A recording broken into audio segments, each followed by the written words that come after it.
Hey everybody, Anthony here from Crazy Tech Lab, and I've got an awesome video for you today because we are finally going to be reviewing the AMD Ryzen 9 7950 X3D. That's right, this is the one with a whole load of 3D V-Cache bolted on to give it, hopefully, some excellent gaming performance. And it really needs to shine today because everybody is kind of hoping that this is going to be the God CPU, the best processor out there for a range of tasks in content creation and in games. So it's going to have to really push that performance envelope when it comes to gaming, and also it's going to have to do pretty well in content creation as well. Not least of all because it costs $100 more than the Core i9-13900K and a fair bit more than the Ryzen 9 7950X as well. So this is AMD's new flagship, and today we are going to be pitching it against a whole bunch of games and some content creation benchmarks to answer those questions. First though, a word from our sponsor. Our sponsor today is scdkey.com, where right now you can get some great deals on software such as Windows 10, Windows 11 and Microsoft Office. Even better news is that I have a discount code to share with you guys that will get you even more money off this software. So Microsoft Windows 10 Pro, for example, which is fully upgradable for free to Windows 11 if you want to do that. All you have to do is click Buy Now, enter the code CRT25 into the promotion code box, click apply, and the UK price, for example, will drop from £17 all the way down to just £12.76, and you'll see similar discounts elsewhere in other currencies as well. Once purchased, you'll want to head to your order page and copy the Windows 10 Pro key shown at the bottom of the page. When you're in Windows, you want to move your mouse over to the Start button, right click, go to Settings, then Update and Security, and then move up to Activation, and finally, click on Change Your Product Key, copy and paste your brand new product key into the box, click Next, then click Activate, and your Windows 10 installation is now activated. Finally, you can do exactly the same thing with Office 2021 Professional by clicking the Buy button using code CR25 again, click Apply, and you'll get a hefty discount on Office as well. Thanks again to SCD Key for sponsoring this video, and you can see a whole bunch more links and discounts in the description below. So why are we hoping that this thing is going to be the perfect processor? Well, I think a lot of us loved the predecessor to this CPU, which was the 5800 X3D, kind of predecessor. It was more of a mid-range CPU, but we definitely got a taste for what 3D V-Cache can do in games. Now, the downside to that processor, of course, is that because of the higher thermals and for other reasons as well, AMD had to rein in those frequencies, especially on the all-core frequency, the all-core boost, and that meant that a lot of content creation benchmarks were actually much slower than cheaper CPUs as a result. So it was only really a processor that you would consider if you were a die-hard gamer. But if you were and that game benefited from the 3D V-Cache, it wasn't very fast in all games, but most games it was faster than the standard 5800X and sometimes a lot faster. If you played games where you saw that benefit of the 3D V-Cache, it was definitely worth it. So for many, that CPU has been an excellent upgrade if you were upgrading from an older socket AM4 processor to that one just for the gaming benefit. Now, with Ryzen 7000, what surprised a lot of us, including me, with the frequencies is that they didn't seem to be reined in that far compared to the standard models. So the peak boost frequency, for example, of the 7950X was only 100 megahertz or so higher than what AMD was claiming for the new 3D V-Cache model, the 7950 X3D. Now that was quite tantalizing because what that promised is that you wouldn't see a massive drop back in content creation performance, but obviously with 3D V-Cache on board, you're hoping that you're going to get stellar gaming results as well. So what this CPU could represent is kind of the sweet spot where you get a lot more multi-threaded performance, say, than a 7900X, which is what you'd expect from a processor costing $700, but you're also getting flagship gaming performance that hopefully beats the likes of Intel's Core i9-13900K and offers the best overall gaming performance out there right now on the mainstream desktop. So That is why this processor is really important. And anyone out there that says, oh, well, if you want multi-threaded performance, you might as well go for the 7950X. That's true, but that's not what this CPU is about. This CPU is about offering the best gaming performance, but also offering you excellent multi-threaded performance as well. And hopefully we will be able to work out whether or not that is the case by the end of this video.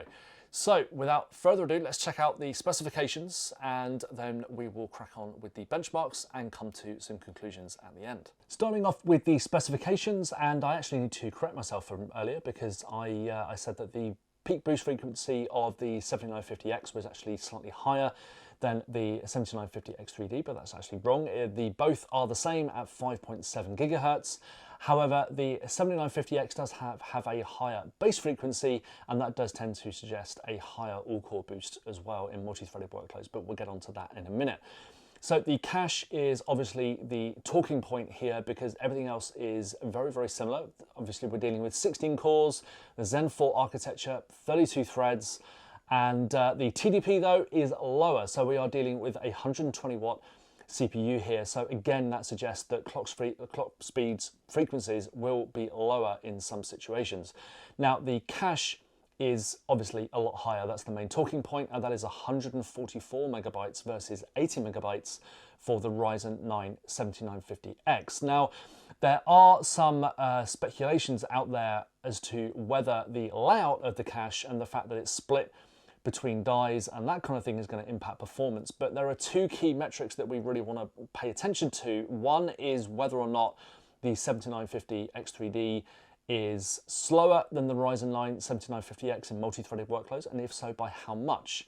And the reason I say that is because a useful comparison will be between the Ryzen 7 5800X and the Ryzen 7 5800X3D.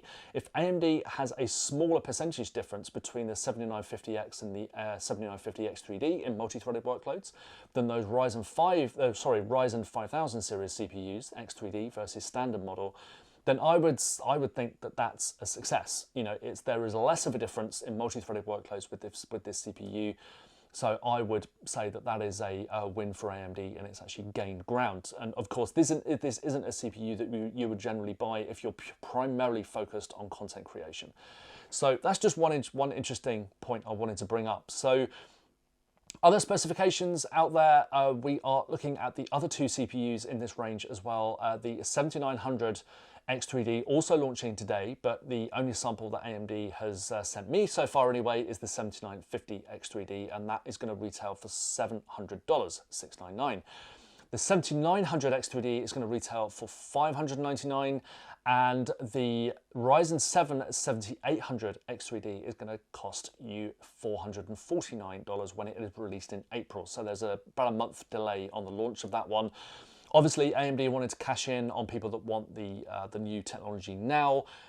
However, obviously, I would say that you would be well advised to wait and see what the Ryzen 7 5800 X3D offers in terms of gaming performance, because if it offers similar gaming performance to some of the higher end chips and you just get the higher end chip and you're not really bothered about multi-threaded performance, then you're kind of wasting a bit of money there. So if you're mainly concerned about gaming performance, definitely wait for the Ryzen 7. So that's pretty much it from the specifications. You probably know it all before if you're well versed in the latest Ryzen stuff. And of course, AMD has made plenty of announcements about these CPUs in the past. And what we need to do now is get on with the benchmarks. But before then, what I wanted to do is talk about my testing methodology, and there have been a few changes from my previous test systems. Namely, with the graphics card, we're now using a NVIDIA RTX 4090, so that's a hell of an upgrade from a 3070, which I was using before this. But the reason I used the 3070 is because I preferred to use a sort of mid to high-end card for testing processors, because it's more representative of what you guys are going to be buying.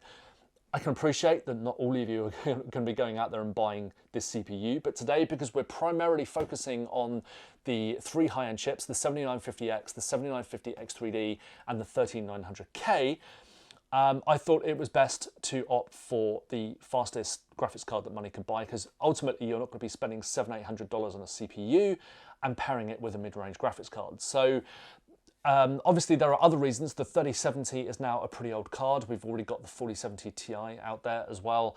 But also, I wanted to do kind of a refresh of my benchmarks because so much has changed since I first looked at the Ryzen 7000 series a long time ago.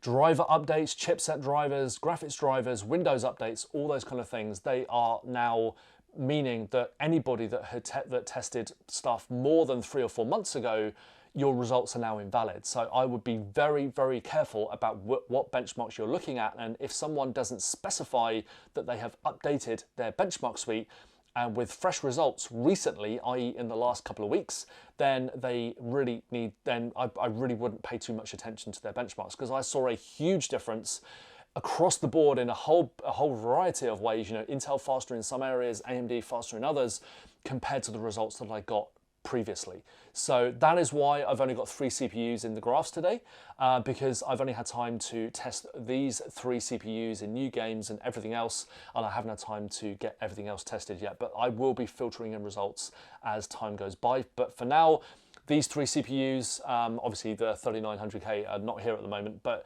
those 3 are the main ones, main talking points today, because ultimately if you're going to be spending $700-800, those are the 3 CPUs that you want to be checking out. And this is probably a graphics card that you're going to want to consider. At the very least, we will be able to see where those CPU bottlenecks are, and they will probably be magnified by the fact that we're using a 4070, so you'll be able to make those decisions. Now, what I have also done is, rather than just my usual 1080p benchmarks, I have also benchmarked at 1440p, because that's kind of a more realistic resolution given the card that we're going to be using, especially if you're maybe into high refresh rate monitors, which is probably why you're going to be buying one of these CPUs anyway. So obviously you can't please everybody with these things. A lot of people love the fact that I used a more mid-range card with the 3070, because it showed that you did still see scaling in every single benchmark that I did, but obviously a lot of people wanted to see where those CPU bottlenecks are, and I can fully appreciate that, which is why we're using this graphics card today. So sorry for anyone out there that was expecting me to be using like a 3070 or a 3080 or something like that. I think they're just a bit too old now. I may switch to something less powerful than this in future, but for today's benchmarking, we're going to be using the 4090, which is courtesy of Palit, and it is the wonderful GameRock. Love these cards. They look absolutely incredible once all the RGB lighting is in full flow. So thank you, Palit, for loaning me the graphics card today. Let's crack on with the benchmarks. Starting with HandBrake then, and I've included a couple of extra CPUs in the graphs for the simple reason that the results for the 7950X and the 3900K were pretty much identical to the results that I got in the recent benchmarks compared to results that I got a month or 2 ago. So I felt more inclined to include a couple of extra results here, because the latest drivers and Windows updates don't seem to have affected HandBrake performance that much. So looking at the 7950X 3D then, and we're looking at a decent amount extra performance in HandBrake. This is the real bench score, so an extra 100,000 points or so for the 7950X 3D, so definitely faster in multi-threaded workloads. However, there's another 100,000 points added on top of that, going up to the 7950X, and just a little bit extra added on there by the 13900K. So it's not a disaster here for the 7950X 3D. It's the 3rd fastest mainstream desktop CPU out there. It's faster than the 7900X, a lot faster in fact, so I think that's a reasonable result. Moving on to the combined Photoshop and Lightroom benchmark, courtesy of Procyon, and we have a score of 11,722 for the Ryzen 9 7950X 3D, and just like we saw with the 5800X 3D, photo editing seems to absolutely love the extra cache of these CPUs. So no surprises here then to see a great result for the 7950X 3D. In fact, it was the fastest CPU, even faster than the 13900K. So if you're worried about the 3D cache or the die layout or anything like that impacting your image editing performance, you don't need to worry, because you're actually getting the fastest CPU that I've tested in this benchmark. The Puget Systems Adobe Premiere Pro benchmark again favors the Intel CPU though, and that's been the case for a while. However, the Ryzen 9 7950X 3D doesn't lose that much ground to the Ryzen 9 7950X. So we're looking at mainly lightly threaded performance going on here, and the fact that we're only losing out a couple of hundred megahertz to the 7950X results in a performance that's not dissimilar to the non 3D Vcache CPU. So that's great news if you were choosing between those two. However, for the best Adobe Premiere Pro performance, you'll definitely want to have an Intel CPU, specifically the i9 3900K, just offered a significant amount more performance. Moving on to Cinebench then, and it was another test, the multi-threaded test that is, that didn't seem to really see much of a difference compared to older results that I had. In fact, the i9 3900K and the 7950X were pretty much identical, so I felt more inclined to offer a few extra results here, namely for the 7900X, 12900K, and also for the 5950X, which you might be wanting to upgrade from to this CPU. So it's great news here though, because the Ryzen 9 7950X 3D offered 10,000 more points, in fact nearly 11,000 more than the 5950X, so a huge multi-threaded improvement over the Ryzen 9 5950X. A huge amount faster than the 12900K and the 7900X as well. So I think this kind of vindicates the 7950X 3D for me here, that you're not getting the best multi-threaded performance out there, but you are still getting a CPU that is right up there, probably third fastest out there at the moment. So it is certainly no slouch when it comes to multi-threaded workloads.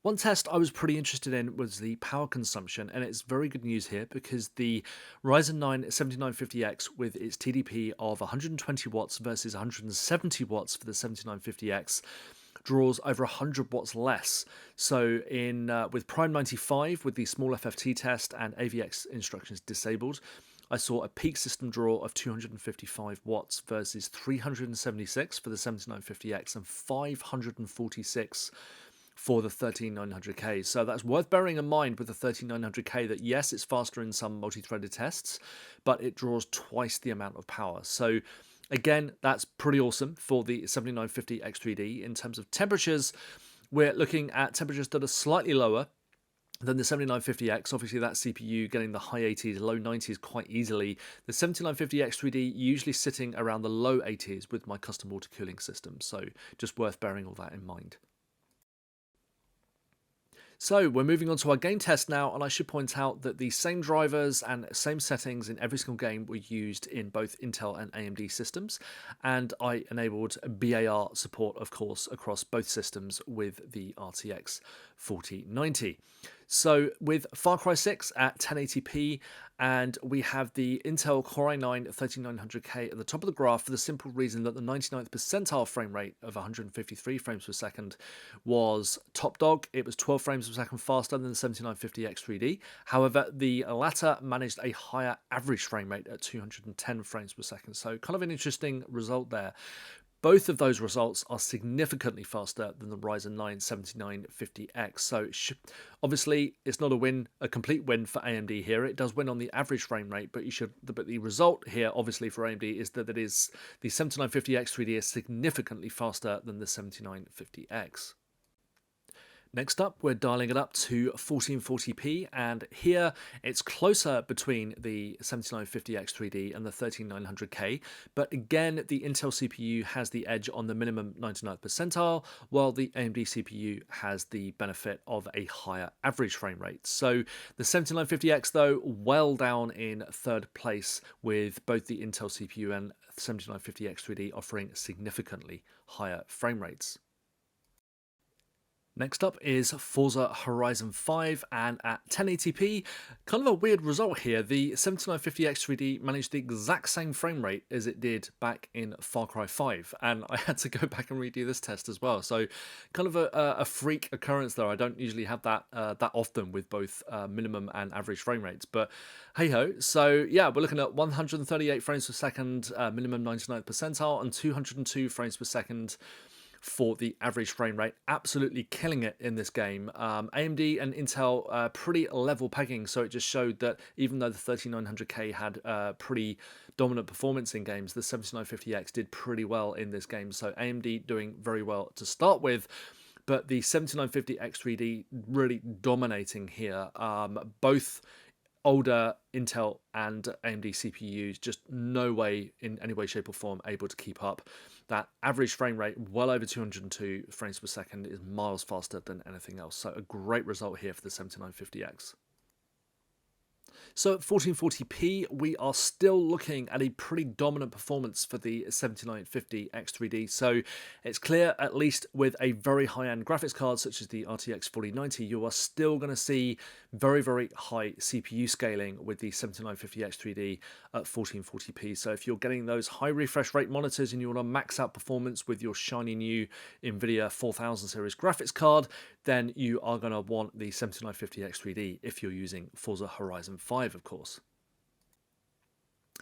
Watch Dogs New Legion is our final game test, and at 1080p it is again a win for AMD, but with a much smaller margin than we saw in Forza Horizon 5, with the 7950 X3D only offering a couple of frames over the 13900K's minimum 99th percentile and average frame rate. However, again, we are looking at a significantly higher performance, dialing it up to 1440p, and the 7950 X3D actually edges out a slightly larger lead over the 13900K here, which is interesting. So 129 frames per second on the minimum 99th percentile versus 123, and 170 versus 164. And again, we're looking at significantly higher frame rates with the X3D chip versus the standard 7950X. So interesting result here that there's more of a difference at 1440p, because I would have expected it to have been the other way around, but I reran these benchmarks to make sure, because that didn't really make a lot of sense to me either.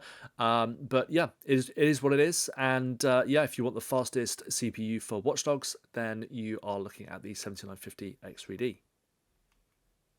So what do we make of the 7950 X3D then? Well, I think it kind of does everything that we hoped it would do. In some games, it was a huge amount faster, even than the 13900K. Forza Horizon 5, for example, a huge advantage in that game and a massive difference over the 7950X as well, the standard models. So depending on where you go, you are going to see a lot of performance differences, but again, it is very game dependent. So Far Cry 5, for example, less of a difference. The Intel CPU actually offering a higher minimum 99th percentile, even though the newer AMD CPU did manage to beat it on the average frame rate. Watch Dogs, again, it was a very different story. So my best advice is really for you is to go out there, look at the games that you actually want to play, and see if you can find benchmarks for this actual CPU in those games and see how it performs. I obviously can't do a completely exhaustive set of benchmarks with 30-40 games to cover everything that you might want to play. So I can only comment on the games that I've actually got in front of me, and overall the 7950 X3D is extremely fast in games. It is without doubt overall the fastest gaming CPU out there. In some cases, it is a lot faster than anything else. In other games, it's actually a little bit slower in some situations. So that's pretty much what we saw in AMD's graphs. So what we're going to have to do is, as I say, just go out there, find the benchmarks that you need with this CPU, and work out whether or not it is going to be worth the extra money for you. Forza Horizon 5, for example, I would say, yeah, definitely. If you've got a high-end GPU, maybe not the 4090, but anything above I would say a 3080 Ti or something, you're definitely going to see the benefit from this CPU. So that's kind of my takeaway with gaming, is that yes, we are looking at by far and away the fastest overall CPU here for games, but you will need to pair it with a suitably fast graphics card as well. Now, content creation is obviously something that you may or may not be concerned with this CPU. I would suggest that you probably are, because if you're not, you may as well just wait for the 7800 X3D when that comes out, and hopefully that will perform similarly in terms of games. Now, If you are concerned about content creation, then it is pretty good news, because this CPU, despite the fact that it does have slightly lower frequencies, obviously that all-core boost hitting around 4.8, whereas the 7950X could usually top 5 gigahertz, so there's a fair amount of headroom or extra leg room there, should I say, with the 7950X in terms of multi-threaded workloads. That CPU was offering a significant amount more performance, but not always crazy amounts. So we are still looking at a CPU that will wipe the floor with the Ryzen 9 7900X in multi-threaded workloads, and that's good news, because that's what you want. You don't want anything slower than that, because otherwise you might as well go for that CPU and just take the hit in games, or indeed get the 7900 X3D as well. So I think in terms of content creation, it kind of hits the nail on the head. I mean, yes, it's not as fast, and the 3900K is a lot faster in some tests, but this is just the downside of this CPU, is that it does still have those lower frequencies. You are going to see a hit in multi-threaded workloads, but it is not, I don't think, quite as bad as the 5800 X3D.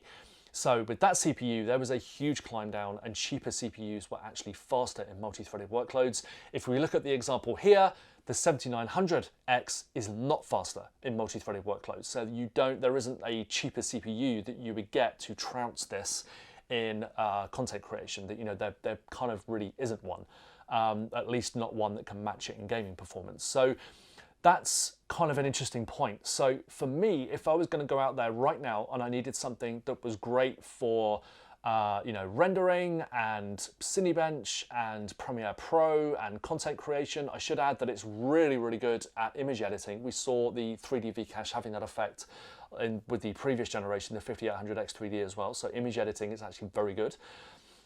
Content creation is pretty good. You're not going to be losing a huge amount more performance, and gaming, it is obviously stellar. So if you do a lot of high-end content creation, where you're not too concerned about maybe adding maybe 10% of more rendering time to Premiere Pro, if you're waiting like 10 minutes for a video, an extra minute or so waiting around or something, it probably isn't going to hurt you too much, unless time is money.